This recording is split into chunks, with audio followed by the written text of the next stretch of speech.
One crisp autumn morning, a yellow school bus rumbled down the streets of a quiet town. Inside, 15 children laughed, sang, and dreamed about the adventure waiting for them. By sunset, every last one of them had vanished. No bodies, no goodbyes, no answers. For 27 long years, their families lived in a nightmare without an ending. But today, one mother would discover a forgotten clue hidden in plain sight. And what she found would tear apart everything they believed about that day, unleashing secrets darker than anyone ever imagined. On September 28th, 2023, the morning sky hung heavy with steel-gray clouds over the town of Ashford Hollow, Pennsylvania. It wasn't raining yet, but the air smelled like it wanted to. Inside a modest two-story house on Willow Creek Drive, Claire Whitmore sat on the edge of her bed, staring at the floor. The clock on her nightstand flashed 6:27 a.m. 27 years. 27 years since her daughter, Ella Whitmore, stepped onto that school bus and disappeared into a void that no search party, no headline, no desperate prayer could reach. Claire reached toward her vanity mirror, where a photo had been taped for nearly 3 decades. Ella's bright smile beamed back at her, a little girl frozen forever at 10 years old, her auburn hair tucked neatly under a blue and gold school cap. Claire traced the outline of Ella's face with her trembling fingers.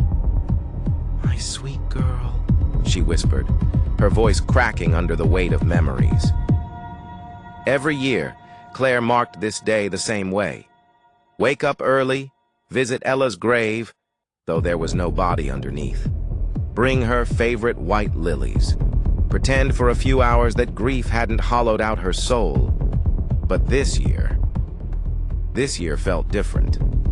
There was a weight in her chest she couldn't explain, like something was about to change. It had been a Wednesday. The teachers promised a simple field trip to Blueberry Lake Nature Reserve, a new school tradition. Claire remembered Ella's excitement, how she'd packed her purple backpack days early, double-checking her crayons, snacks, and disposable camera.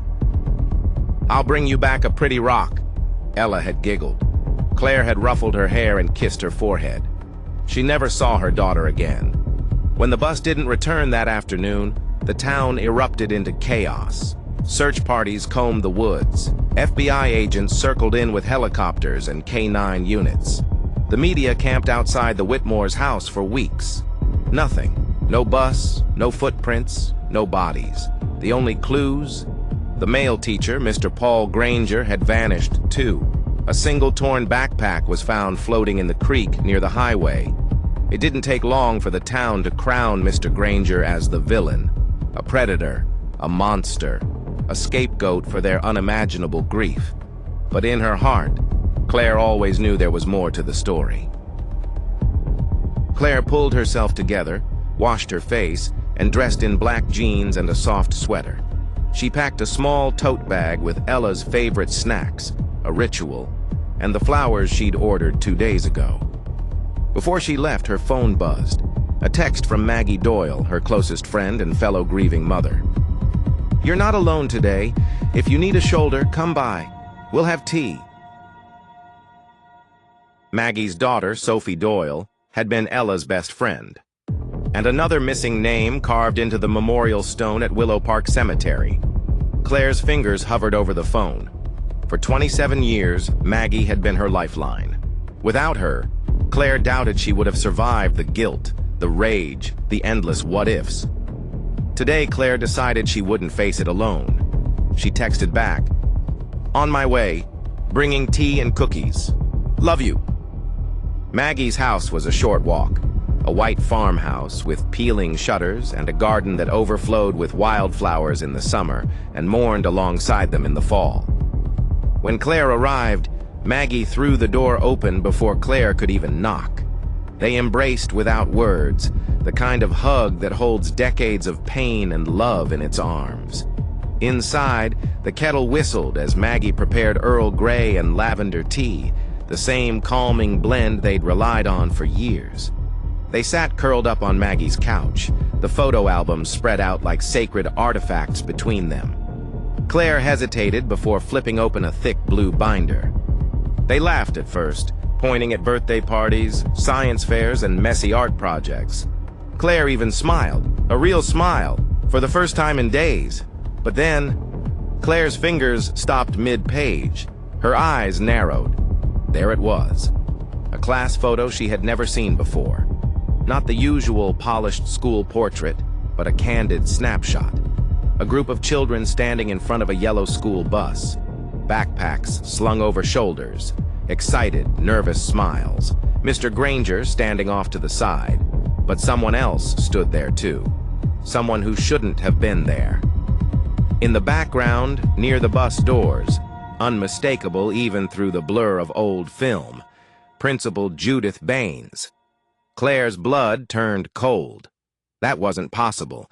She had been told, everyone had been told, that only Mr. Granger and a young administrative aide, Tricia Lowell, had chaperoned the trip. Principal Baines had stayed behind at the school. She had alibis. She had cried with them at the memorials. So why was she in the photo? Claire leaned closer, her heart hammering against her ribs. "Maggie," she said hoarsely, "look at this. Look!" Maggie peered over her shoulder. Her face paled. I don't know," Maggie stammered. Maybe it was before the bus left? Maybe she was just seeing them off?" Claire shook her head. Number something was wrong. It was the look on Principal Baines's face. A look Claire would never forget. Tight-lipped, eyes darting, tense. Not the joyful, proud expression of someone sending children off for a day of fun. It was fear. It was guilt. Claire felt it in her gut. Maggie gently touched her arm. "Claire, don't do this to yourself," she whispered. "We've been down this road before. False hope. It'll destroy you." Claire nodded mechanically. She understood, but deep down, something had been set loose inside her. A spark of certainty she hadn't felt in decades. Claire slipped the photo carefully into her tote bag. She stayed for another hour, sipping tea, chatting about mundane things. But her mind was elsewhere, spinning, obsessing. Because if Principal Baines had lied about being there, what else had they lied about? The bus rolled up, and Claire boarded, the photo clutched tightly in her coat pocket. As the town blurred past the fogged windows, her mind raced. Maybe she should call Detective Anthony Vega, the former lead investigator who still lived nearby. Maybe she should confront Baines herself. Maybe she should just let it go. But Claire knew herself too well. She couldn't let it go. Not this time. When her stop came, Claire didn't head straight for the florist. Instead, she crossed the street, heart pounding, and found herself staring up at an old, familiar house. Principal Baines's house. Faded white siding, a rusted swing set creaking in the backyard, curtains drawn tightly shut. Claire hesitated. Every fiber of her body screamed for caution, but she crossed the lawn anyway, lifted her hand, knocked once, twice. Silence. She was about to turn away when the door creaked open, and a stranger's face peered out. A young woman, maybe late 20s, with dark hair and cautious eyes. "Can I help you?" she asked softly. Claire's throat went dry. Who was this girl? Why was she in Baines's house? Before she could answer, a familiar voice called out from inside, raspy, older, but unmistakable. "Is everything all right, Anna?"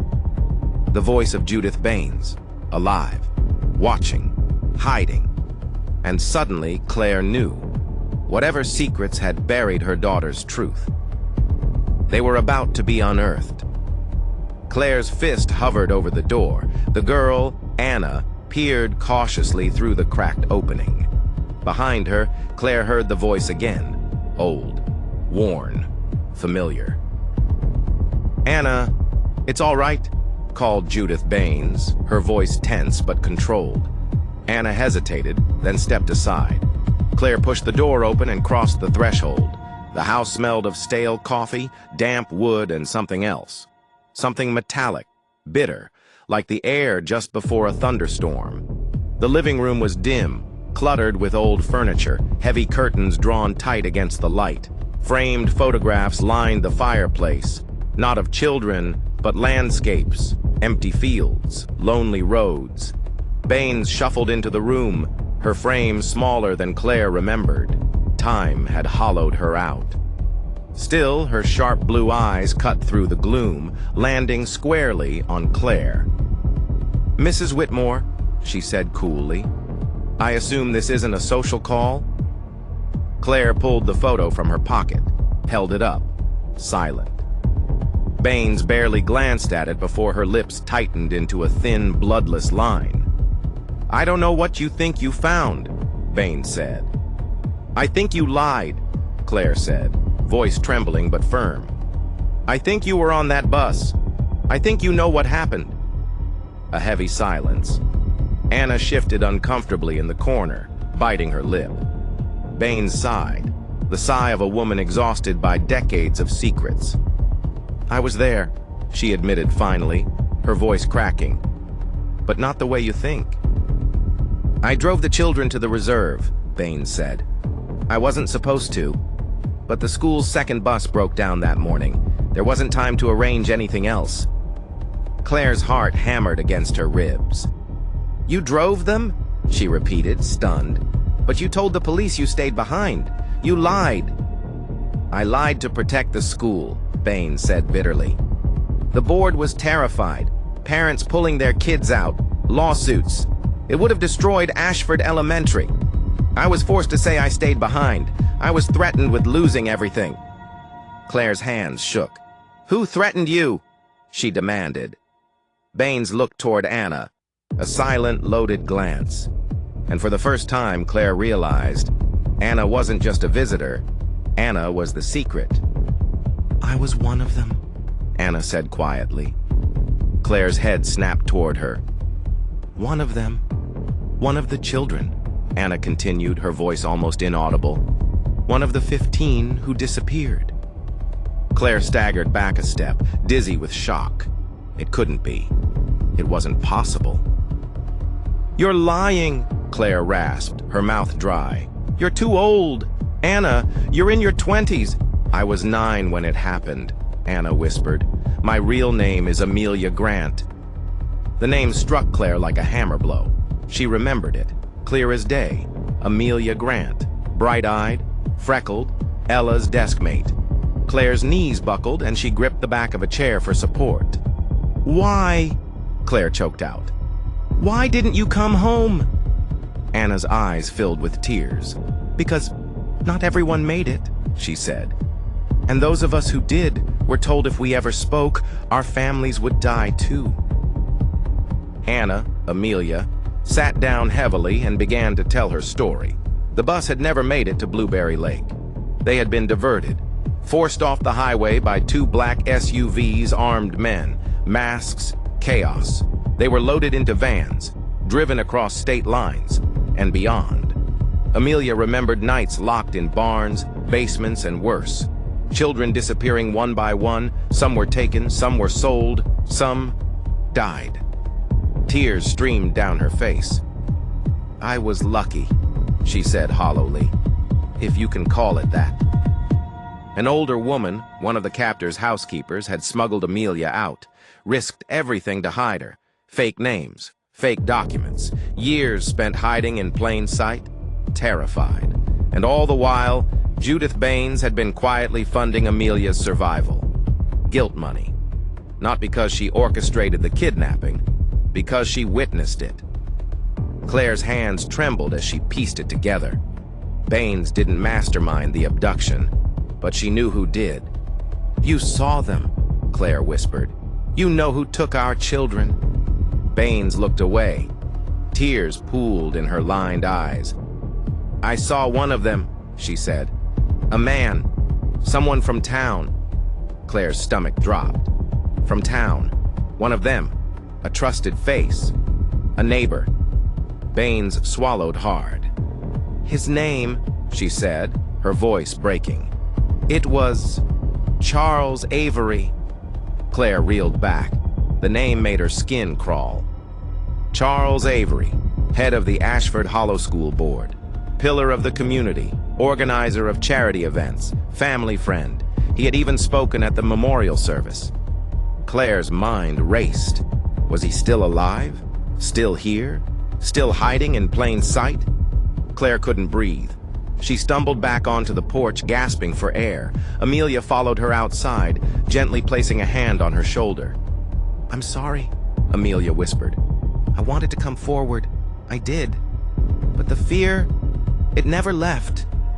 Claire wiped her face, steeling herself. "I don't blame you," she said, "but we can't stay silent now." Inside, Judith Baines sobbed quietly behind the closed door, a woman drowning in her own guilt. Claire looked at Amelia. "Will you help me?" she asked. Amelia nodded once. "I'll help you."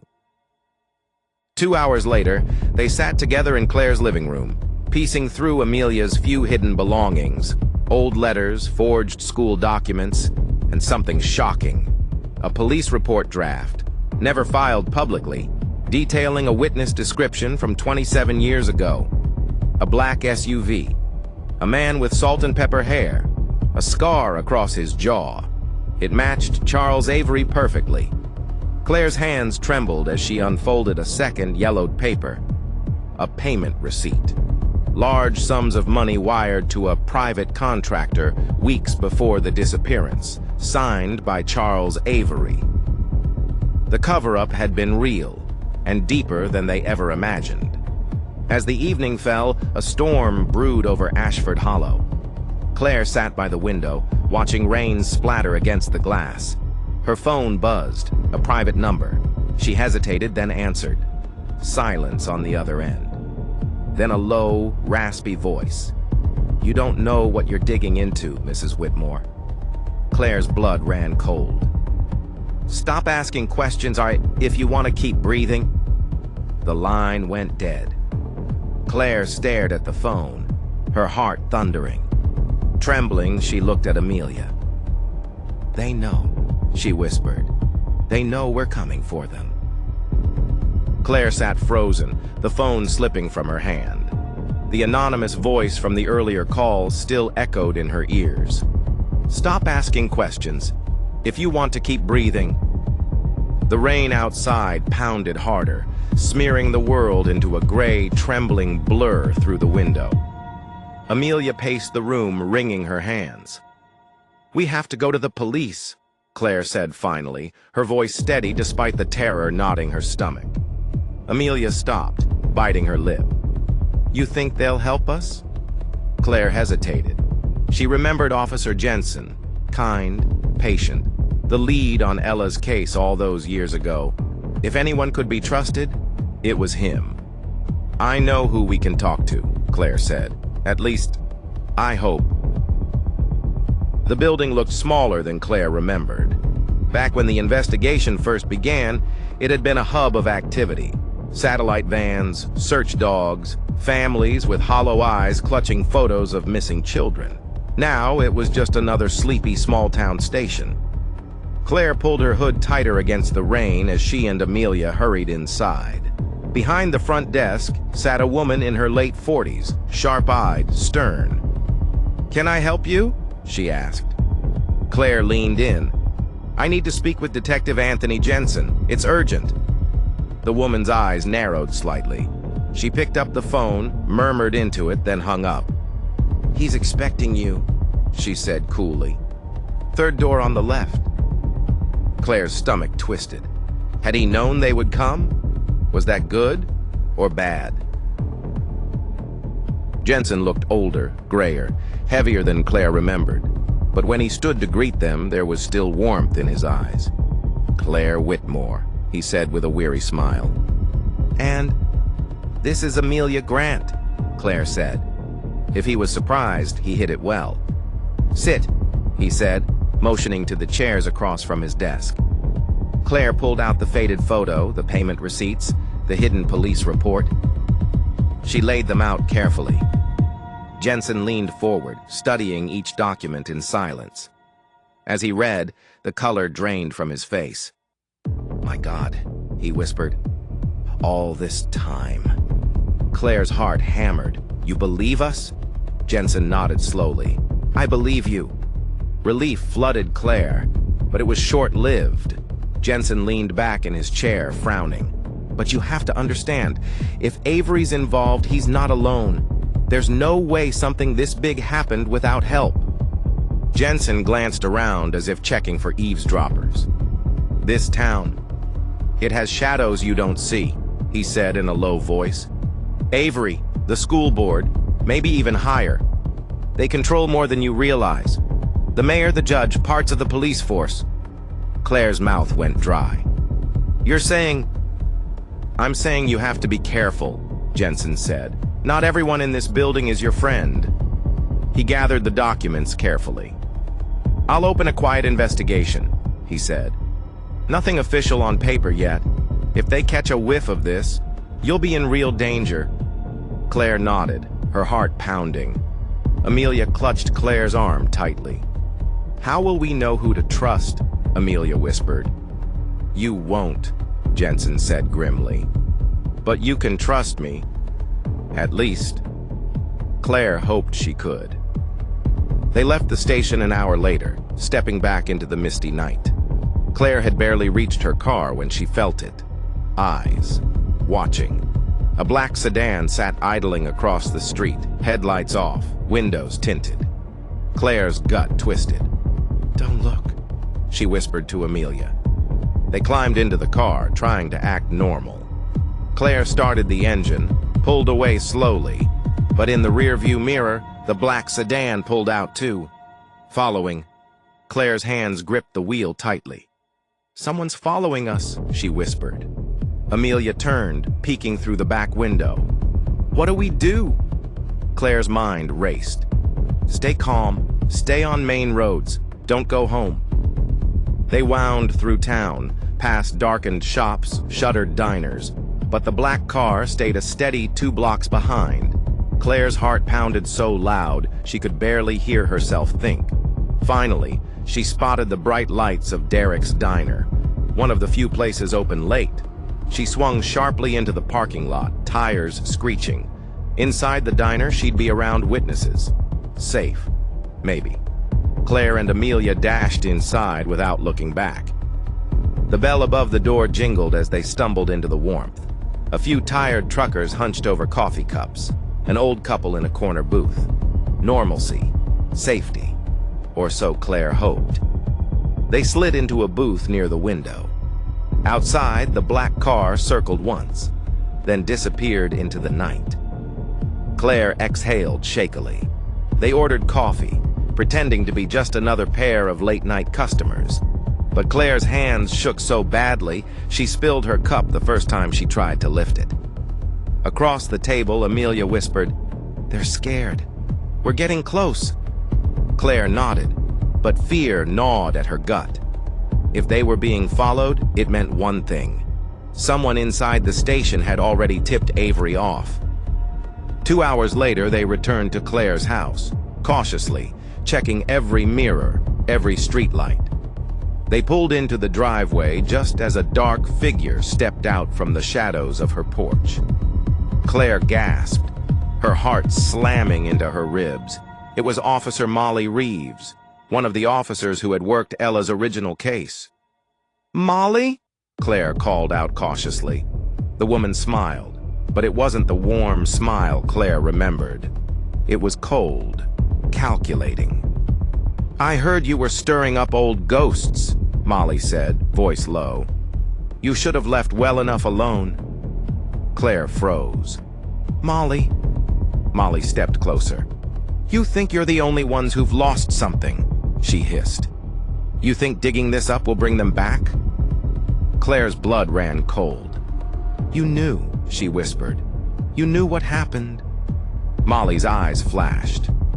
"And I swore I'd never let it ruin my family," she snarled. Suddenly, a gun gleamed in her hand. Amelia gasped. Claire instinctively shoved her behind the car door, heart hammering. "Please!" Claire said, hands up. "You don't have to do this." "You don't understand," Molly shouted, her voice cracking. "They'll kill me. They'll kill my family if they know I talked to you." "You can still fix this," Claire pleaded. "You can help us stop them." For a moment, Molly hesitated, wavering. But before she could decide, before she could lower the gun, tires screeched at the end of the street. More black sedans. Floodlights clicked on. Claire's driveway was suddenly bathed in blinding white light. Men in tactical gear jumped out, faces hidden by balaclavas. Molly turned, too late. A dart, small, fast, silent, hit her in the neck. She crumpled instantly. Claire grabbed Amelia's hand. "Run!" she screamed. Gunfire exploded behind them. Glass shattered. Car alarms wailed. The night ripped apart into chaos. Gunfire shattered the night. Claire yanked Amelia's hand, dragging her toward the woods behind her house. Branches slashing at their arms, mud clinging to their shoes, the darkness closing in. The men were close behind, silent except for the mechanical clicks of their weapons and the heavy crunch of boots on wet ground. Claire's heart pounded so loudly she thought it might give them away. "This way!" she hissed, veering right. Amelia stumbled, her breath ragged. Ahead, barely visible in the stormy gloom, the woods thinned. Beyond them, the crumbling entrance to the Ashford Hollow train tunnels. The entrance loomed, an ancient yawning black mouth carved into the hillside. Claire barely hesitated. They plunged inside. The temperature dropped instantly. The smell of damp earth and old metal filled their nostrils. Claire's phone flashlight cast a weak circle of light ahead, flickering against the cracked walls lined with rusted rails and graffiti older than they were. The world outside fell away. The only sounds now, their footfalls, their breathing, the distant dripping of unseen water. "Where are we?" Amelia whispered. Claire swallowed. "The old freight tunnels. They used them back in the 50s, before the town moved the train lines. But they're abandoned?" Claire nodded grimly. "And forgotten. We'll lose them here if we're lucky." The tunnels branched endlessly. Left, right, straight, a maze without mercy. They took random turns, desperate to stay ahead. Behind them, the faint echoes of pursuit grew fainter, and then vanished altogether. Had they escaped? Claire wasn't sure. She slowed, pressing her hand against the damp stone wall to steady herself. "We need somewhere to hide," she said. Amelia nodded, her eyes wide and terrified. The flashlight beam flickered again. Claire smacked the side of the phone, but it was dying. The darkness seemed to press closer with every step. And then, they found it. At the end of a side passage, half hidden by fallen debris, stood a door. Old iron hinges, rotting wood, a symbol painted on it, a red circle slashed through with an X. Claire hesitated. The symbol triggered something deep in her memory. A warning, a curse. But behind them, in the tunnels, the faint echo of boots began again. No choice. Claire pushed the door open with a groan of rusted metal. They stepped inside, and the world changed. It wasn't just a room, it was a bunker. Concrete walls lined with old filing cabinets, broken desks, stacks of rotting papers, moldy chairs scattered like the aftermath of some secret meeting. Claire swept the light around. On the far wall hung a cracked corkboard, photographs pinned to it, yellowed and curling. And in every photograph, children, Ella, Sophie, Amelia, the whole missing class. Claire's breath caught. Some photos were surveillance shots, taken from a distance through car windows, at playgrounds, school steps. Others were posed, as if catalogued. Tag numbers scribbled in marker at the bottom of each photo. A system. A market. Claire's stomach lurched. "This was their base," Amelia whispered, horrified. "This is where it started." Claire opened one of the filing cabinets. Inside, old contracts, wire transfer receipts, Fake passports, names, dates, payment schedules. It wasn't random. It wasn't just one man's crime. It had been an operation, and it had been happening right under their noses. Claire found a dusty crate shoved against the wall. Inside, she pulled out old videotapes labeled with codes.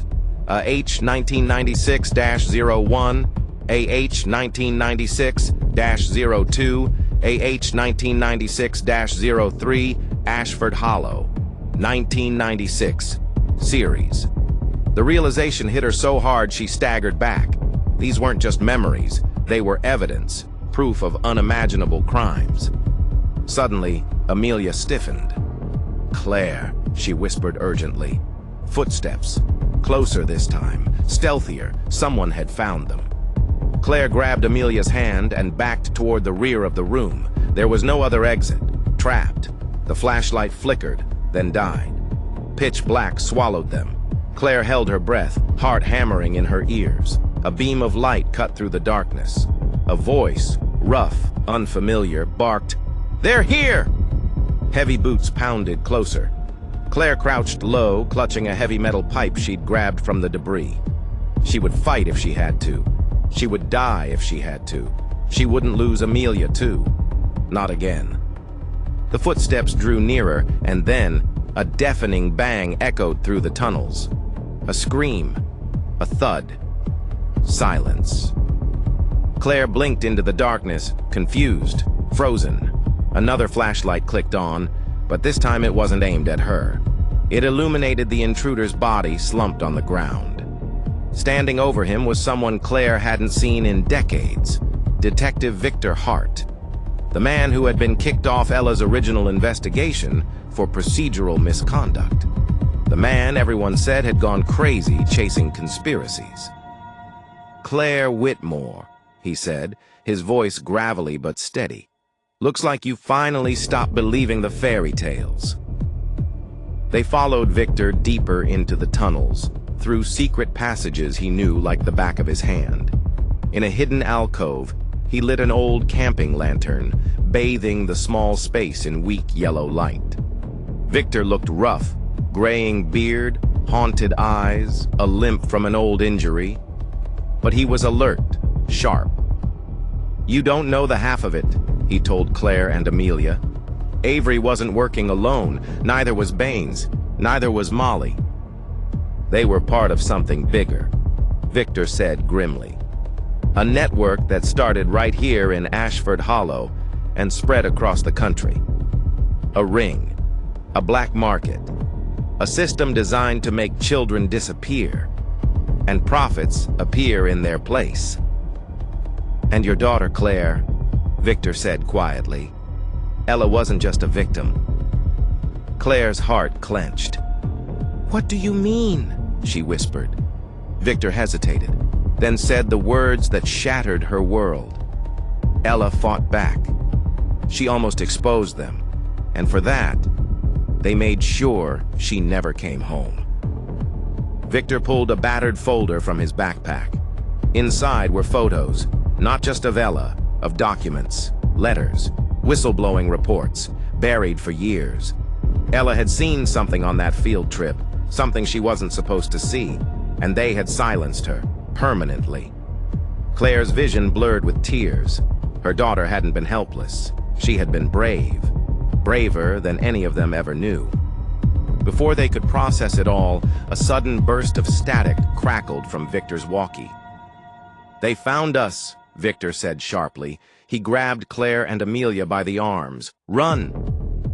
From deeper in the tunnels, flashlights bobbed and danced. The men were coming, more of them this time, armed, deadly. Claire, Amelia, and Victor sprinted through the black corridors. The walls seemed to close in. The air grew thinner, the exits fewer. Gunfire ripped through the air behind them. Claire ducked as a bullet sparked off the concrete. They rounded a corner and skidded to a halt. Dead end. Collapsed debris. No way through. Victor turned, gun raised. "This is where we make our stand," he growled. The flashlights grew closer. Voices barked orders. Claire clutched Amelia tightly, her heart slamming against her ribs. This was it, the end, or the beginning of the fight. Gunfire exploded through the suffocating darkness. Claire pressed Amelia against the cold stone wall, shielding her body as bullets sparked off the rubble. Victor Hart crouched a few feet away, his battered revolver shaking in his hand. "They're trying to pin us here!" he shouted over the roar. Claire's mind raced. No way forward, no way back. Only death waiting in either direction. But she refused to die without fighting for Ella's truth. Victor's eyes met hers, grim, certain. "I'll draw their fire," he said. Claire's heart clenched. "No." Victor cut her off with a thin smile. "This town already took everything from me," he said. "I'm not letting them take you too." Before Claire could stop him, Victor sprinted from cover, firing wildly down the tunnel. The men shouted, bullets ripped through the air, and Victor dropped to one knee, still shooting, still fighting. "Run!" he roared. Claire grabbed Amelia's hand and bolted through a crack in the debris, the opening just wide enough for them to squeeze through. Behind them, Victor's gun went silent. And then, a final scream echoed through the tunnels. Claire stumbled out into the open air, gasping for breath. The storm had passed. The town beyond the woods lay silent, sleeping, unaware of the nightmare crawling under its skin. Amelia collapsed next to her, shaking. They were alive. But Victor was gone. Claire wiped tears from her face, forcing herself to move. They had to finish this. For Victor, for Ella, for all the children who never made it home. Hours later, holed up in an abandoned service station on the outskirts of town, Claire and Amelia sorted through Victor's backpack. Inside, copies of the children's surveillance files, hidden audio tapes of secret school board meetings, photos, horrific photos, documenting the buying and selling of children, and at the bottom, a single manila envelope marked for CW. Claire's fingers trembled as she opened it. Inside was a letter, written in Victor's shaky handwriting. "Claire, if you're reading this, I'm already gone. I've been chasing this shadow for 27 years, and now I know the truth. The real monster wasn't just Charles Avery. It was someone even closer, someone you trusted. VH." Claire's blood ran cold. Someone closer? Her mind reeled. Who? That night, as they debated their next move, headlights swept across the broken windows of the service station. Claire froze. Another black sedan. Another hunter? The car door opened, and a figure stepped into the light. Claire's breath caught. It was Helen Dalton, her neighbor, her best friend since childhood. Helen, who had sat with her through every memorial, held her hand through every press conference, helped her pick out the lilies for Ella's grave year after year. Helen, who now stood calmly beside the sedan, her eyes gleaming coldly in the dark. Claire stumbled backward. "Helen!" she gasped. Amelia pulled at her sleeve, whispering frantically, "Claire, no! Something's wrong!" Helen smiled, a sad, almost pitying smile. "You should have stopped digging, Claire," she said softly. Claire's heart shattered. "Why?" she choked out. "Why would you help them?" Helen's face twisted, a flash of rage beneath the sadness. "Because I lost something too," she hissed. "You think Ella was the only one who mattered? My son was supposed to be on that trip, but he got sick that morning. Stayed home." Claire shook her head, not understanding. Helen continued, her voice rising. "They were supposed to take a few kids, a handful, for leverage, for control. But something went wrong. The wrong bus, the wrong kids. 15 lost.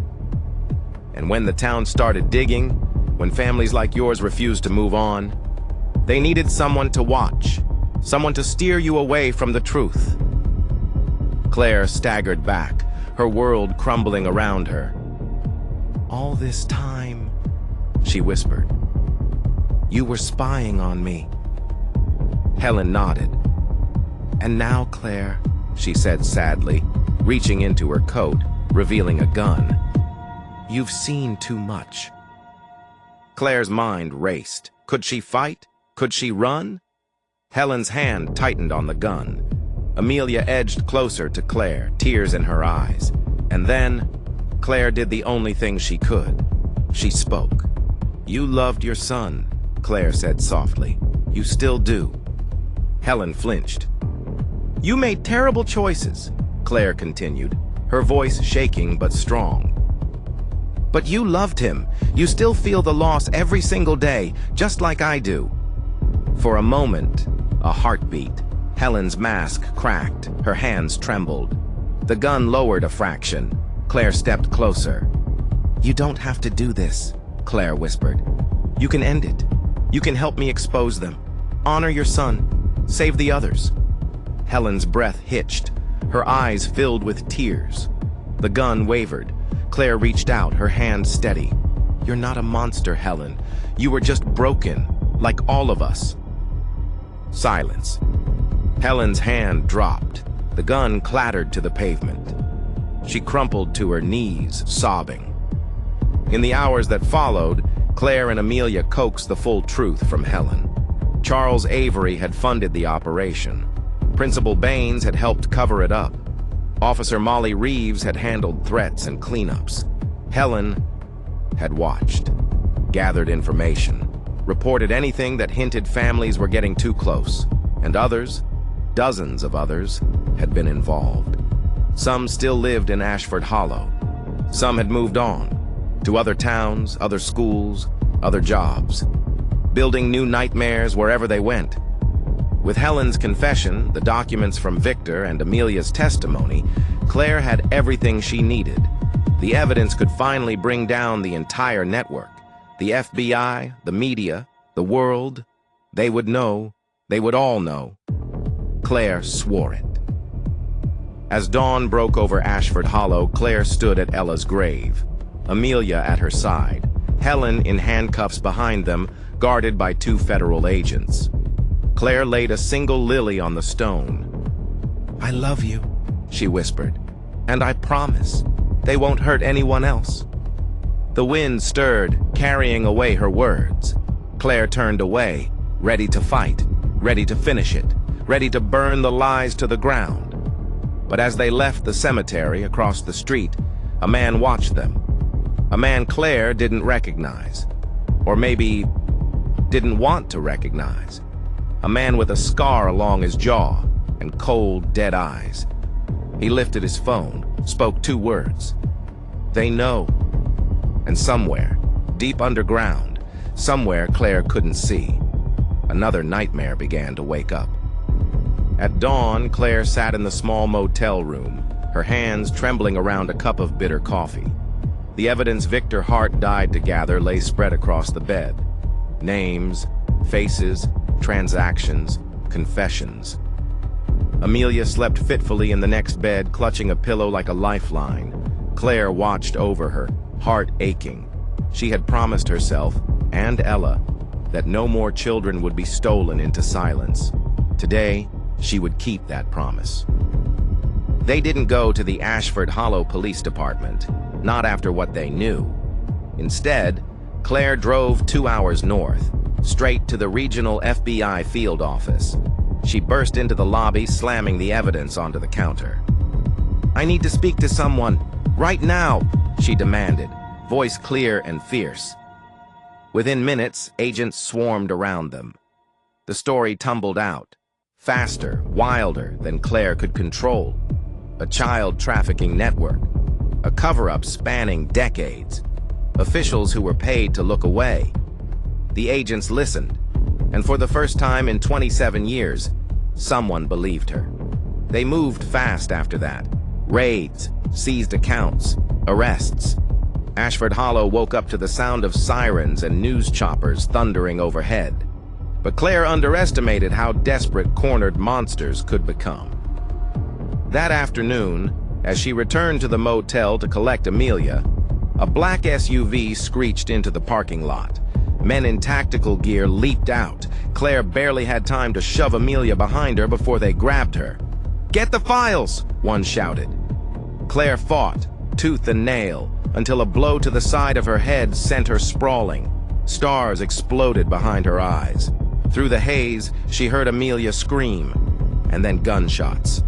Claire's world went dark. When she woke, blue and red lights bathed the parking lot in flashing color. Federal agents, real ones, swarmed the scene.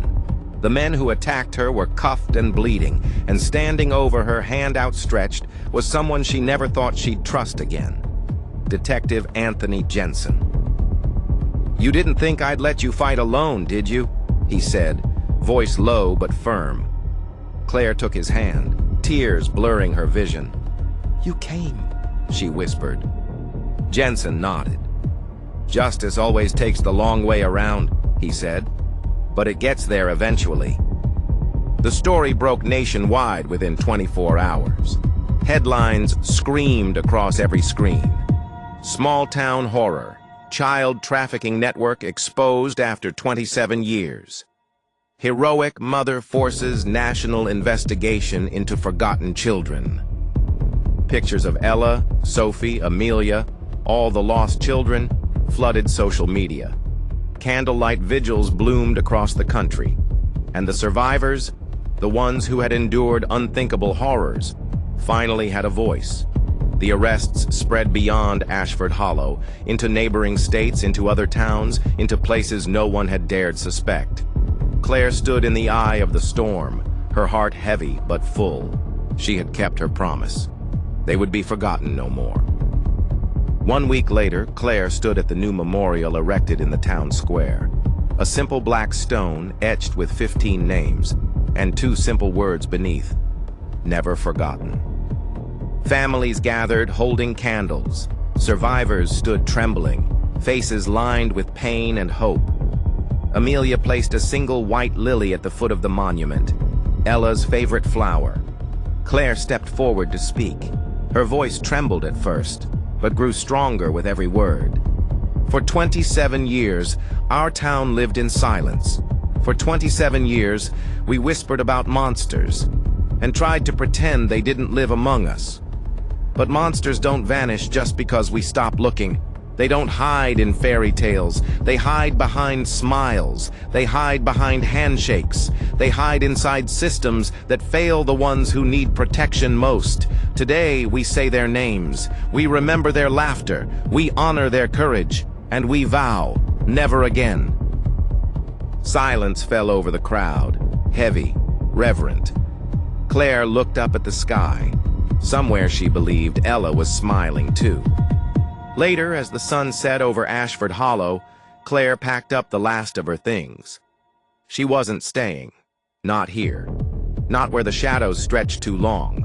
She and Amelia would move, build a new life, one where light reached every corner. Before she left, she made one last stop at Ella's grave. She knelt down, touching the cold stone. "I kept my promise, baby," she whispered. "I found the truth. I found them all." The wind stirred. The town behind her began to heal. The darkness had been dragged into the light and burned away. If this story touched your heart, if it stirred your anger, if it reminded you that evil hides in plain sight, then don't look away. Speak up. Stand up. Protect the vulnerable. Share this story. Honor the lost. And never forget, justice isn't automatic. It's fought for by people like you. Stay vigilant, stay brave, and most of all, stay loud. Subscribe to the channel for more true crime stories that deserve to be heard. Like this video if you believe every missing child deserves justice. Comment below. Share your thoughts, your heartbreak, your hopes, and most of all, share this story. Because the more we remember, the fewer we lose. Stay safe, stay aware, stay brave. See you in the next story.